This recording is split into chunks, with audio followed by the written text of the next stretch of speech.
Nii, Piret, tere! Tere. 20. veebruaril toimus tervisetehnoloogiate testimise teemaline arutelu Eestis.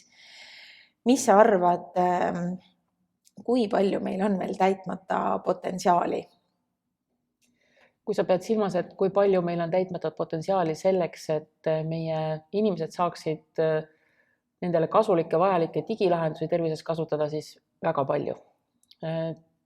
Ja 20. veebruaril me tõesti sellest rääkisime, et üks etapp sellel teel on kindlasti vajalik testimine päris inimeste peal, kõlab muidugi halvasti, on ju, aga paraku nii ta on, et mingil hetkel tuleb ka päris elu tingimustes neid tehnoloogilisi lahendusi testida selleks, et siis tulevikus nad turvaliselt sinu haiguses toetaksid. Ja selles mõttes on meil Eestis iseenesest lähtekohad on ju head. Ettevõtluskeskkond on hästi elav ja neid keskkondasid ka, kus testida võiks, on olemas, aga seal on palju lahtisi küsimusi, mis tuleks siis kogukonnas ja osapoolte vahel kokku leppida selleks, et see olukord paremaks läheks ja oleks lihtsam neid asju teha.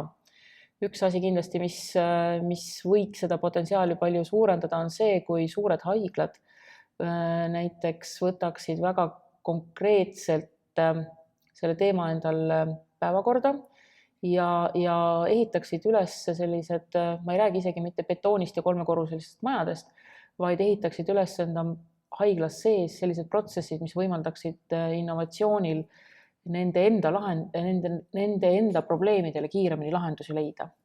Ehk siis on olemas haigla, kellel on 100+ probleemi võib-olla erinevas valdkonnas ja teisel pool on ettevõte, kes on nõus neid ja oskab neid probleeme tegelikult digiteel lahendada ja tekitada siis kahe osapoole vahel selline sooduskeskkond, et kus siis saab neid välja pakutud lahendusi testida. Ja siin on hästi palju küsimusi, üks on nüüd see tehnoloogiline küpsus ja turvalisuse küsimused, privaatsuse küsimused, eetilised küsimused, et sina kui patsient sa tahad, et sinusse suhtutakse ikkagi hoolimata sellest, et sa sellel hetkel oled katsealune täie tõsiduse ja usaldusega ja pärast sa tahad, et ka see lahendus tegelikult ju teeks just seda, mida see lahendus on lubanud teha sinu tervise heaks. Aga ma arvan, et Eesti kogukonna selline väiksus, me tunneme kõik teineteist ja kui me siin ka leiame lõpuks kokkuleppe selliste protsesside ja muude küsimuste lahendamiseks, siis tegelikult see potentsiaal võiks täiesti vallanduda. Väga äge.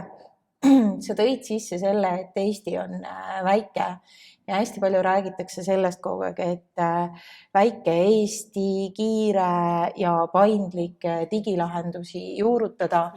Samal ajal sa rääkisid sellest, et tegelikult meil on olemas haiglad, kellel on väga palju probleeme, et kuidas siis, kas siis see väiksus ikkagi annab meile mingisuguse eelise nende tehnoloogiate rakendamisel ja arendamisel? Ma arvan, et see väiksus võib-olla ei olegi siin määrava tähtsusega. Siin on üks asi, mis on hästi oluline, kui üldse tervises rääkida tehnoloogiliste lahenduste ja digilahenduste rakendamisel, siis üks on see, et meditsiin lihtsalt on väga konservatiivne valdkond, mis iseenesest ei ole halb, sest me ju kõik tahame, et meie tervisega käidaks ümber vastutustundlikult. Samas nõuab selliste lahenduste turule toomine näiteks väga konkreetset ärimudelit. Ehk siis vaadates nüüd Eesti tervishoiusüsteemile niimoodi põhjalikult otsa, siis meil on ju ainult üks suur organisatsioon või üks suur maksja terviseteenuste eest ja see on meie haigekassa. Ja tegelikult on ju siin hästi suur küsimus see, et kuidas siis haigekassa teab seda, et kas need lahendused, mis neile välja pakutakse kui võimalikke objekte, mida nad rahastada võiksid, et kas need lahendused on just täpselt nii head, kui nad lubavad. Ja kuidas seda hinnata, et need lahendused on head, et siin on haigekassal just praegu, ma loodan, et lähinädalatel välja tulemas tervisetehnoloogiate hindamise raamistik. Ehk siis lõpuks haigekassa paneb paika hästi kindlad reeglid, kuidas ühte või teist digilahendust saab hinnata selleks, et teda siis lülitada haigekassa teenuste nimekirja ja siis seda ka vastavalt reeglitele kompenseerida selle teenuse tarbimist. Järgmisel nädalal reedel 13. märtsil korraldab Tehnopol Living Lab, Health Tech Living Lab Summiti.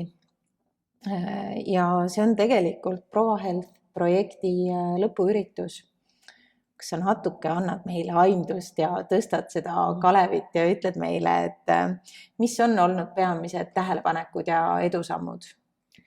ProHealth projekt on tõesti nüüd tänaseks juba pea 2,5 aastat kestnud ja selle aja jooksul me oleme siis läbi käinud nii tulest kui veest ja algus oli raske, aga lõpuks saime siiski asjad sujuma ja ma ütleks, et kui nüüd saaks veel teha seda projekti 1 aastakene edasi, et siis meil see testimine läheks juba hoopis libedamalt.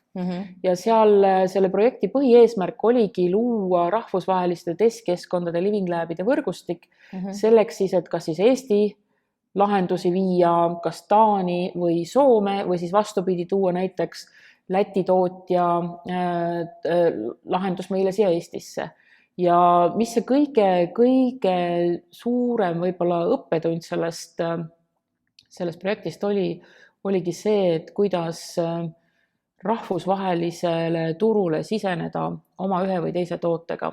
Et me saime nii häid kui halbu õppetunde ja siin me räägime juba tegelikult 12. väga detailselt nendest õppetundidest, aga 13. me tahaksime võtta pildi natukene laiemalt ette, sellepärast et projekt saab läbi ja mis siis edasi, et millised on need võimalikud koostöömudelid siis siin lähiregioonis olevate testkeskkondade Living Labidega, et kuidas seda kogemust, mis me saime siis rahvusvahelises koostöös nüüd rakendada ka edasi. Lõpetuseks, Piret, millest ma ilma jään, kui ma ei tule Health Tech Living Lab Summitile? Sa jääd ilma sellest otsekontaktidest, sest meil tuleb palju rahvusvahelisi esinejaid. Sa jääd ilma võimalusest küsida otse tegijatelt, et miks teine või kolmas asi on just nii, nagu ta on ja kas on võimalik seda parandada. Sa jääd ilma võimalusest rääkida kaasa selles protsessis, mis on igale ettevõtjale äärmiselt oluline. Sest kui sina ei tegele asjaga, siis kes seda sinu eest teeb siis? Nii et kus on ikkagi kitsaskohtasid, kus on näha probleeme, need tuleb ikkagi üles tõsta ja neid tuleb nende ette laotada, kes on võimelised neid probleeme lahendama. Ja kuna meil on kohal nüüd Euroopa Komisjoni ja erinevate organisatsioonide esindajad, kuna meil on kohal testkeskkondade esindajad, ka rahvusvahelised, siis see on suurepärane võimalus otse võtta inimesel organisatsiooni esindajal nööbist kinni ja küsida, et miks on asjad nii. Ja palun, kas ma saaksin näiteks tulla sinu juurde, need ÜRO tervisetehnoloogiate laboris, et kas ma saaksin tulla palun sinu juurde sellepärast, et mul on just see lahendus, mis võiks?